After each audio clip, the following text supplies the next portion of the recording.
Hello प्यारे बच्चों, मैं हूं आपका भैया ऋषभ सिंह और आप सभी देख रहे हैं आपका अपना यूट्यूब चैनल ऋषि यस क्लासेस। और आज के इस वीडियो में हम बात करने वाले हैं बीएससी सेकेंड सेमेस्टर केमिस्ट्री का जो हमारा पेपर है bio organic and medicinal chemistry, उसका जो यूनिट फर्स्ट है जिसमें हम केमिस्ट्री ऑफ कार्बोहाइड्रेट्स के बारे में पढ़ते हैं, उसका ही हम एक और लेक्चर लेकर आ चुके हैं। और इस वीडियो में हम बात करने वाले हैं कि ग्लूकोज क्या होता है, इसके मेथड ऑफ प्रिपरेशन पर भी बात करेंगे और इनके प्रॉपर्टीज के बारे में भी हम बात करने वाले हैं इस वीडियो में। तो चलिए अपने इस लेक्चर की शुरुआत करते हैं। लेकिन अगर आप सब पिछले लेक्चर्स को नहीं देखे हैं जिसमें हमने बात कर लिया था कि कार्बोहाइड्रेट्स क्या होता है एंड क्लासिफिकेशन ऑफ कार्बोहाइड्रेट्स के बारे में भी हमने बात किया था, तो उन सभी लेक्चर्स का लिंक आप सभी को डिस्क्रिप्शन में मिल जाएंगे। और इस चैनल पर पहली बार आए होंगे, अपने तैयारी को स्टार्टिंग से बेहतर बनाना चाहते हैं तो जरूर नीचे दिए हुए रेड बटन पर क्लिक करके सब्सक्राइब कर लीजिए, साथ ही बेल आइकन को ऑल पर सेलेक्ट कर लीजिएगा। और अगर आप हमारे टेलीग्राम चैनल और व्हाट्सएप चैनल से भी ज्वाइन करना चाहें तो उनके भी लिंक आप सभी को डिस्क्रिप्शन में मिल जाएंगे। चलिए अपने इस लेक्चर की शुरुआत करते हैं। आप लोग अपने कॉपी और पेन लेकर बैठ जाइए, सभी चीजों को नोट डाउन करते चलिएगा जिससे आपके नोट्स भी तैयार होते रहेंगे।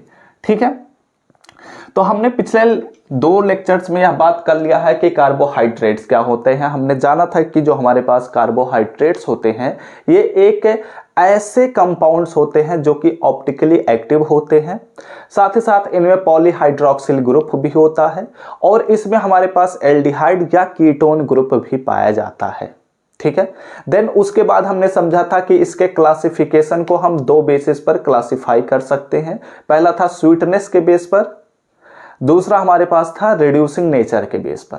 ठीक है, तो मोनोसैकेराइड, ओलिगोसैकेराइड, डाइसैकेराइड, ट्राइसैकेराइड, पॉलीसैकेराइड्स, इन सभी चीजों के बारे में हमने बात किया।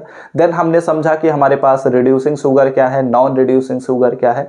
तो ये सारी चीजें जब हम समझ चुके हैं तो अब आप लोग नए पेज से हेडिंग दीजिएगा ग्लूकोज, जो कि हमारे इस पूरे चैप्टर का सबसे फेमस कंपाउंड है और इससे ही क्वेश्चन आप सभी से पूछे जाते हैं। ठीक है, ग्लूकोज एंड फ्रक्टोज के बारे में भी हम इस चैप्टर के अंतर्गत पढ़ते हैं, तो फ्रक्टोज अभी हम आगे चलते हुए लेक्चर्स में लेकर आएंगे।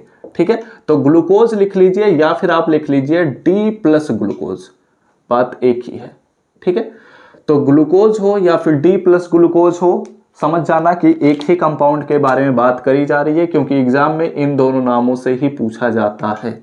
ठीक है, ग्लूकोज को हम कई और नामों से भी जानते हैं, जैसे कि अगर बात किया जाए तो यह अंगूर में सबसे ज्यादा मात्रा में पाया जाता है, इसलिए इसको हम ग्रेप शुगर भी कहते हैं। ठीक है, एंड इसको हम डेक्सट्रोज के नाम से भी जानते हैं, क्योंकि यह हमारे पास जो प्लेन पोलराइज्ड लाइट होता है उसको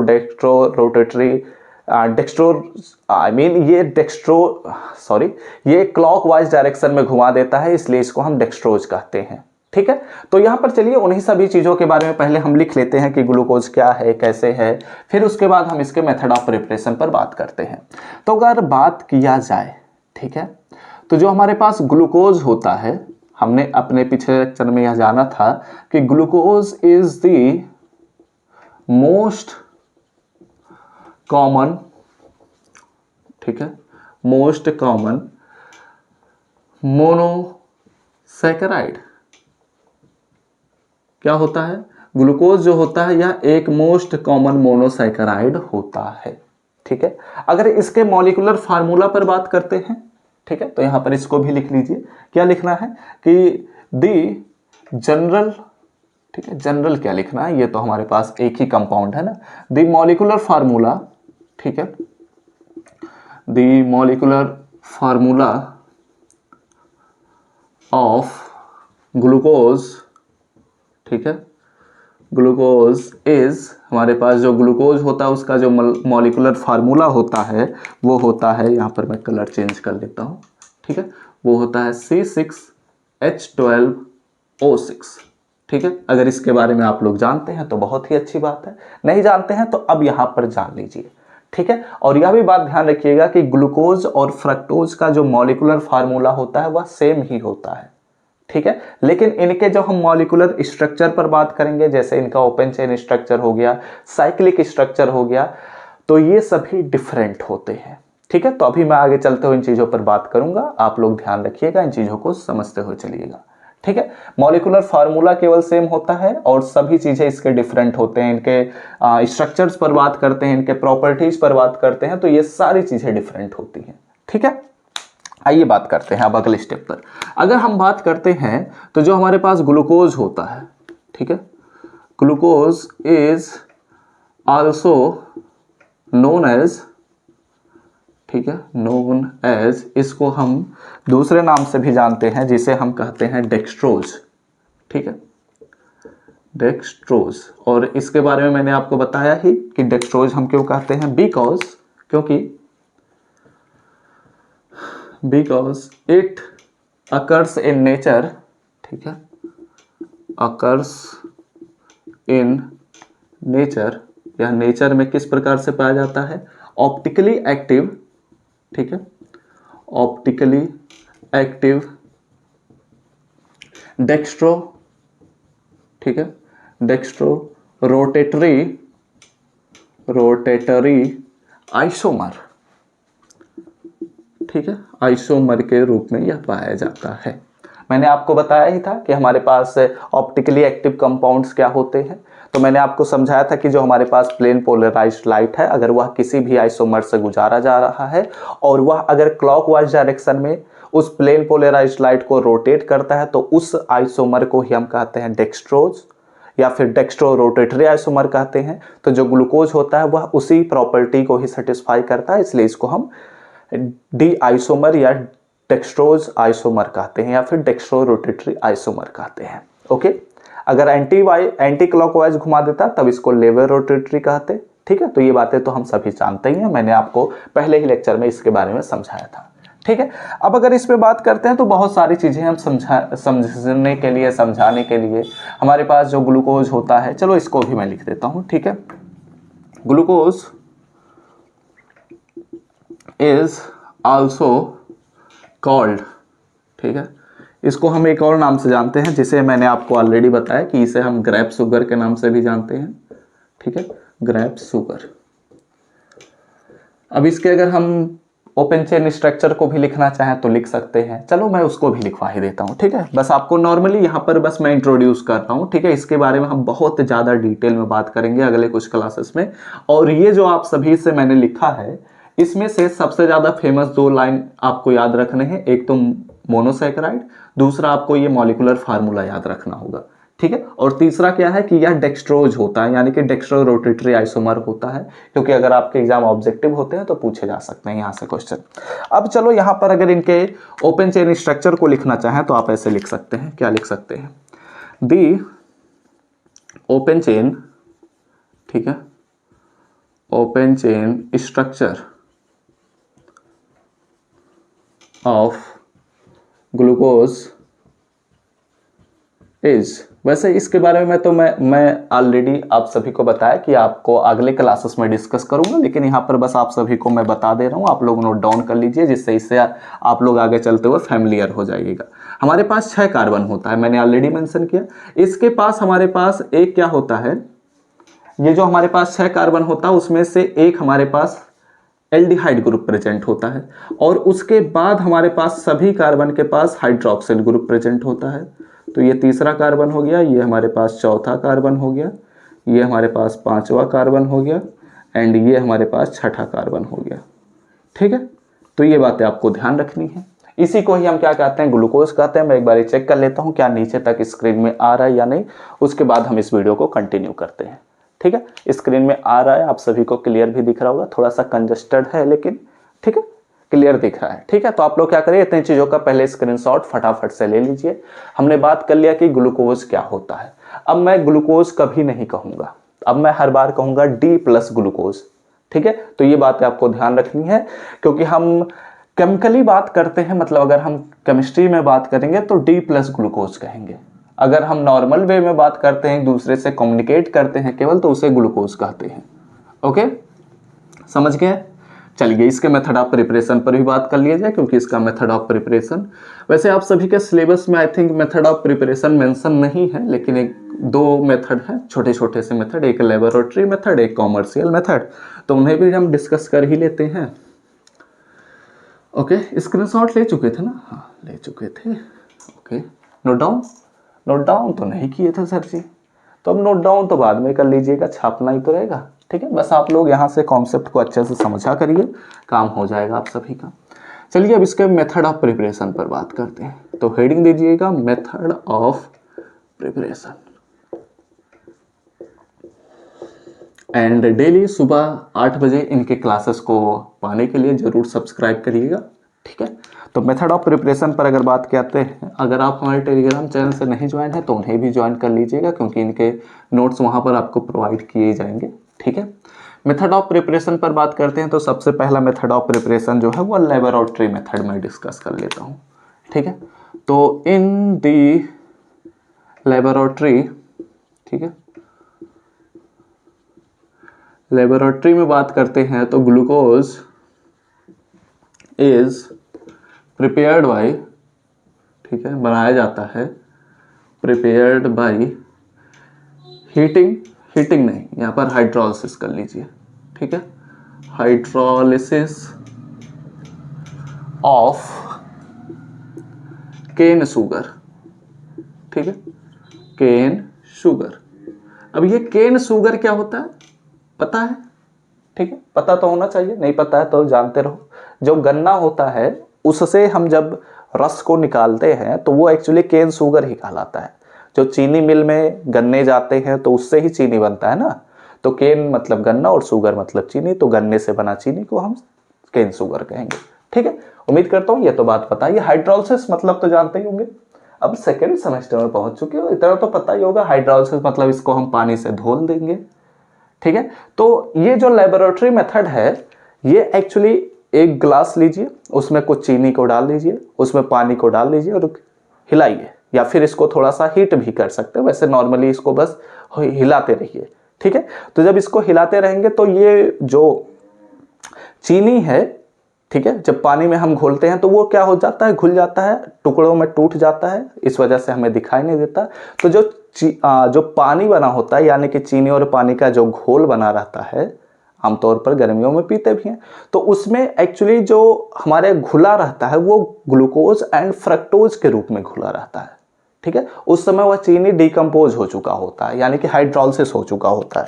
ठीक है, तो इसी को ही हम यहाँ पर लेबोरेटरी मेथड कहते हैं। केन शुगर का जो फार्मूला होता है वह होता है C12H22O11। ठीक है, इसका हाइड्रोलिसिस करा रहे हैं, यानी कि चीनी को पानी में घोल रहे हैं। अब अगर ये डिस्टिल वाटर होगा, तो ये उतना ज़्यादा इफेक्टिवली घुलेगा नहीं, इसलिए यहाँ पर हम थोड़ा एसिडिक मीडियम का उपयोग करते हैं नॉर्मली। वैसे अगर आप नहीं भी लिखते तो भी कोई दिक्कत की बात नहीं है। ठीक है, यह क्या होता है, तब यह घुल जाता है, और ये जब घुलता है तो बनाता है C6H12O6 प्लस इसके साथ साथ यह बनाता है C6H12O6। अब अगर आप लोग देख रहे होंगे तो इनके दोनों के मॉलिक्यूलर फार्मूला क्या है, सेम नजर में आ रहे हैं कि ये तो सर जी दोनों एक ही कंपाउंड है, तो यहां पर क्यों नहीं 2 टाइम्स लिख दिए, 2C6H12O6, ऐसा भी तो लिखा जा सकता था। तो इसके पीछे का रीजन ये है कि दोनों के मॉलिक्यूलर फार्मूला भले ही सेम है, लेकिन इनके स्ट्रक्चरल फार्मूला डिफरेंट होते हैं, और एक को हम कहते हैं ग्लूकोज, दूसरे को हम कहते हैं फ्रक्टोज। और मैंने आप सभी को स्टार्टिंग में ही बताया कि ग्लूकोज और फ्रक्टोज के मॉलिक्यूलर फार्मूला भले ही सेम होते हों, लेकिन इनके जो प्रॉपर्टीज होते हैं वो डिफरेंट होते हैं, इनके जो स्ट्रक्चर्स होते हैं वो डिफरेंट होते हैं। ग्लूकोज में हम एल्डिहाइड ग्रुप को पाते हैं, जबकि फ्रक्टोज में हमारे कीटोन ग्रुप होता है प्रेजेंट। ठीक है, तो ये बातें आपको ध्यान रखनी है। एंड ये हमारे पास क्या है, ये तो हमारे पास हमारा प्यारा केन शुगर। वैसे केन शुगर को आप लोग टेबल शुगर भी कहते हैं। ठीक है, आप लोग ही क्या, सभी लोग कहते हैं। ठीक है, तो ये बातें आपको थोड़ा ध्यान रखना चाहिए। एंड अब बात करते हैं अपने दूसरे मेथड ऑफ प्रिपरेशन पर। ठीक है, तो सेकेंड मेथड ऑफ प्रिपरेशन जो है यह कॉमर्शियली उपयोग किया जाता है। ठीक है, यानी कि आइए बात करते हैं ग्लूकोज का फॉर्मेशन करने के लिए कॉमर्शियली मेथड है ये। ठीक है, तो कॉमर्शियली अगर हम बात करते हैं, ठीक है, तो जो हमारे पास ग्लूकोज होता है, ठीक है, इज प्रिपेयर्ड बाई, इसको हम प्रिपेयर करते हैं किसके द्वारा, इसको हम प्रिपेयर करते हैं बाई हीटिंग। ठीक है, बाय हीटिंग ऑफ स्टार्च, ठीक है। क्या करते हैं, स्टार्च को हम हीट करते हैं, ठीक है। हीटिंग विथ डाइल्यूट, ठीक है, विथ डाइल्यूट HCl, ठीक है। डाइल्यूट HCl के प्रेजेंस में बेसिकली इसको हम हीट करते हैं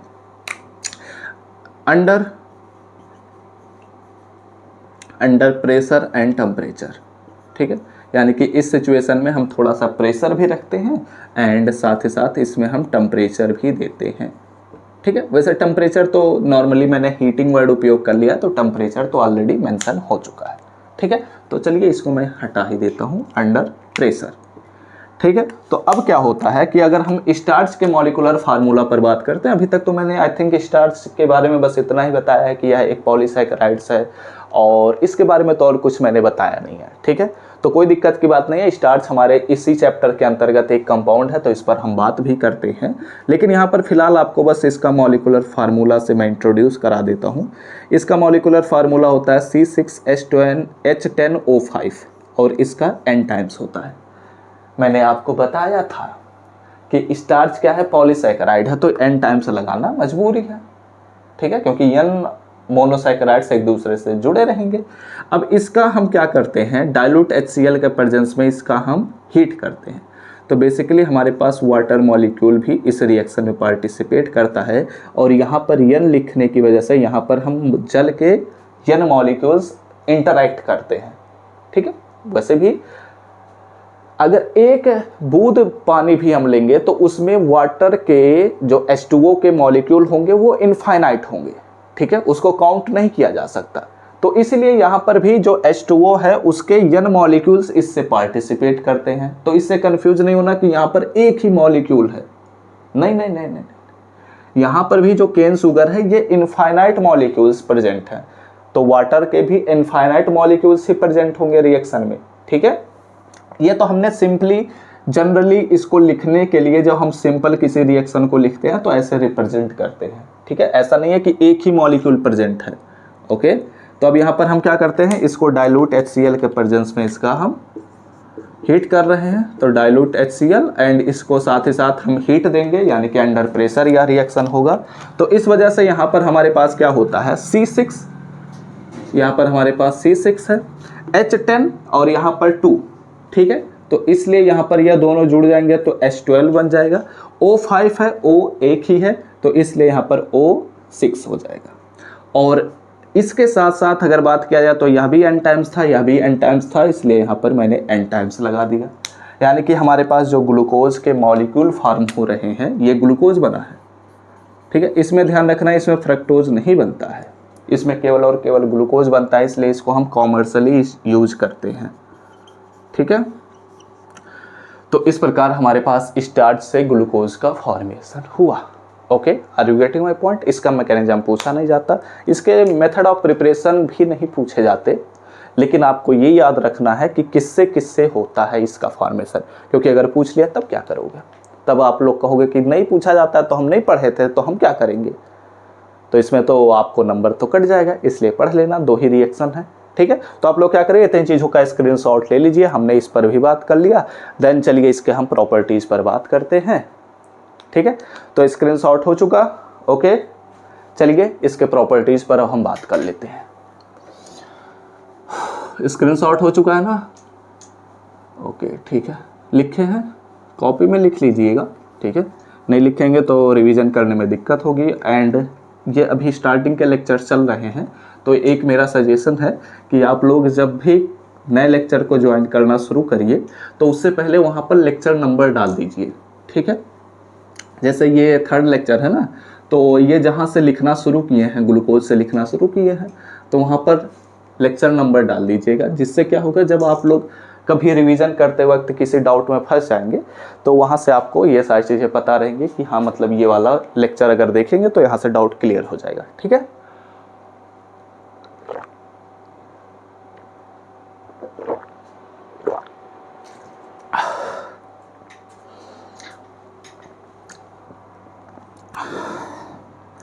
तो चलिए अब इसके प्रॉपर्टीज़ पर बात कर लिया जाए, ठीक है।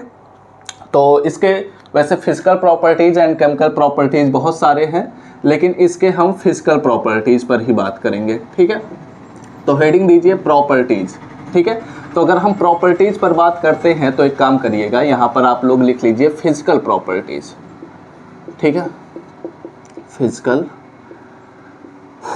प्रॉपर्टीज़। एंड जो हमारे पास अगला लेक्चर होगा उसमें हम इसके केमिकल प्रॉपर्टीज़ पर बात करेंगे, ठीक है।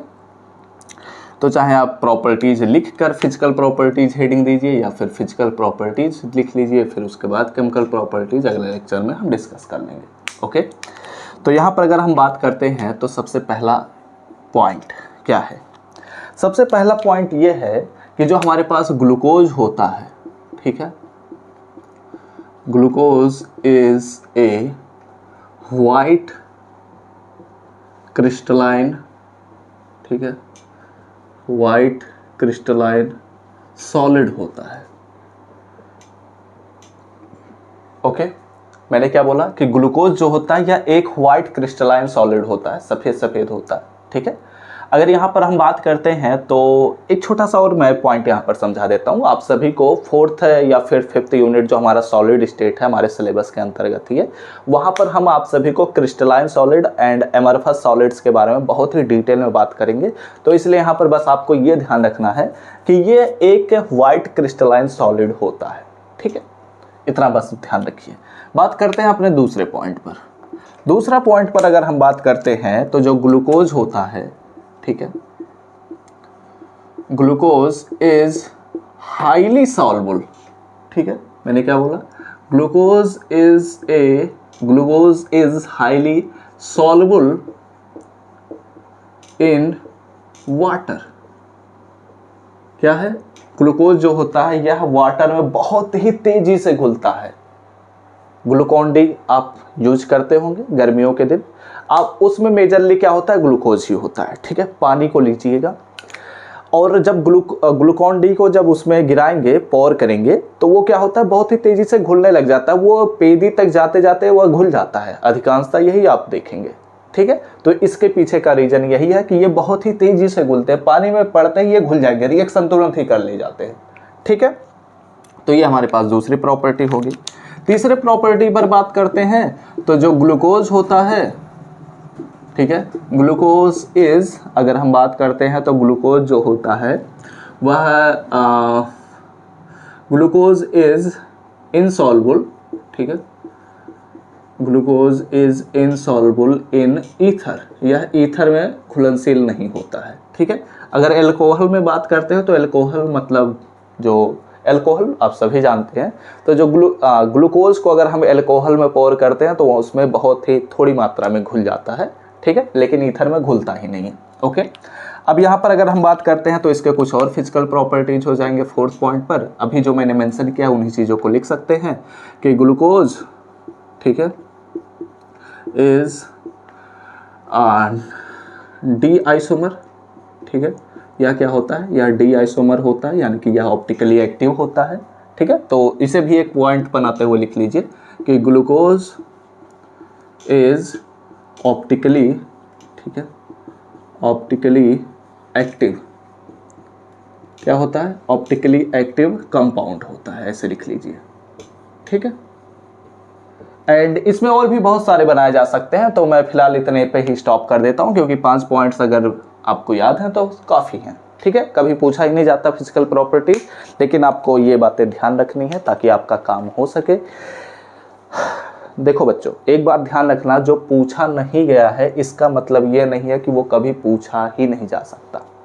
यहाँ से आप सभी से सब्जेक्टिव क्वेश्चन भले ही ना पूछा जाए, लेकिन ऑब्जेक्टिव क्वेश्चन जरूर पूछे जा सकते हैं, ठीक है। तो इसलिए मैं इन चीज़ों को बार बार रिपीट करा रहा हूँ। अगर सब्जेक्टिव क्वेश्चन पर बात करते हैं तो उनके लगभग पैटर्न फिक्स रहते हैं, इसलिए मैं बोल देता हूँ कि ये क्वेश्चन पूछा नहीं जाता, लेकिन ऑब्जेक्टिव क्वेश्चंस के पैटर्न कभी फिक्स नहीं होते, तो इन्हें आप लोग अच्छे से तैयार करिए। एंड सब्जेक्टिव क्वेश्चन के लिए अगर हम बात करते हैं, ठीक है, तो अभी जितना मैं पढ़ाता चल रहा हूँ उन सभी चीज़ों को अच्छे से बस तैयार करते चलो। जब आप सभी के एग्जाम्स करीब आएंगे तो उसमें मैं आप सभी को इम्पॉर्टेंट क्वेश्चंस भी करा दूंगा, तो आपको पता चल जाएगा कि कौन कौन से चीज़ों को आपको मतलब कंसंट्रेट होकर, फोकस होकर सारी चीज़ों को प्रैक्टिस करते हुए तैयार कर लेना है, ठीक है, तो चलिए इस वीडियो को यहीं पर हम समाप्त करते हैं। स्क्रीनशॉट हो चुका होगा, अगर नहीं लिए हैं तो एक बार जरूर जल्दी से ले लीजिए। 1 2 3 गायब नहीं, गॉन नहीं, अभी तो फिलहाल सामने ही है। ठीक है, तो चलिए अब इस वीडियो को यहीं पर हम समाप्त करते हैं।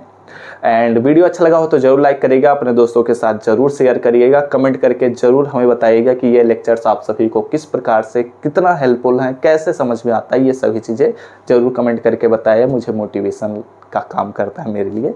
एंड चैनल पर पहली बार आए होंगे तो सब्सक्राइब करने के साथ बेल आइकन को जरूर ऑल पर सेलेक्ट कर लीजिएगा, अदरवाइज अगले लेक्चर्स के नोटिफिकेशन आपके पास नहीं पहुंचेंगे। ठीक है, एंड अगर आप हमारे टेलीग्राम चैनल और व्हाट्सएप चैनल से ज्वाइन नहीं है तो उन्हें भी ज्वाइन कर लीजिए, लिंक आप सभी को डिस्क्रिप्शन में मिल जाएंगे। मैथमेटिक्स एंड केमिस्ट्री के क्लासेस को रेगुलर बेसिस पर जरूर ज्वाइन करते रहिए, आप सभी की तैयारी गारंटी के साथ कंप्लीट होती रहेगी। तो हम सब मिलते हैं अपने नेक्स्ट लेक्चर में, तब तक पढ़ते रहिए, संघर्ष करते रहिए और सफल होते रहिए।